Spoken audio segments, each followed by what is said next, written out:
জয়পুরহাট জামায়াতের বিক্ষোভ মিছিল ও সমাবেশ। জয়পুরহাট জেলা প্রতিনিধি আবু রায়হানের পাঠানো তথ্য ও ভিডিও চিত্রে দেখুন বিস্তারিত। বাংলাদেশ জামায়াতে ইসলামীর সাবেক ভারপ্রাপ্ত সেক্রেটারি জেনারেল ATM আজাহারুল ইসলামের মুক্তির দাবিতে জয়পুরহাটে বিশাল বিক্ষোভ সমাবেশ ও মিছিল অনুষ্ঠিত হয়েছে। মঙ্গলবার বিকেলে শহরের শহীদ ডাক্তার আবুল কাশেম ময়দানে বিক্ষোভ সমাবেশ শেষে একটি বিশাল মিছিল বের করা হয়। মিছিলটি শহরের প্রধান সড়ক প্রদক্ষিণ করে আবারও সেখানে এসে শেষ হয়।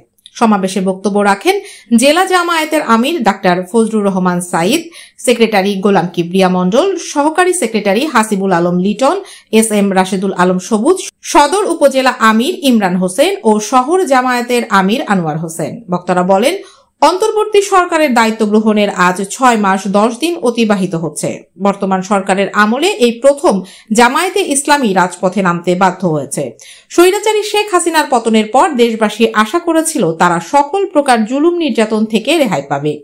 যারা মিথ্যা মামলায় কারাগারে আটক ছিলেন তারা মুক্তি পাবে, কিন্তু শেখ হাসিনার পতনের পর ফাঁসির আসামি সহ অনেকেই মুক্তি পেলেও জামায়াতের সাবেক ভারপ্রাপ্ত সেক্রেটারি জেনারেল ATM আজাহারুল ইসলাম মুক্তি পাননি।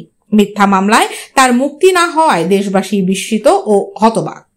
তাই অবিলম্বে আজাহারুল ইসলামকে মুক্তি দেওয়ার জন্য অন্তর্বর্তীকালীন সরকারের কাছে দাবি জানান তারা।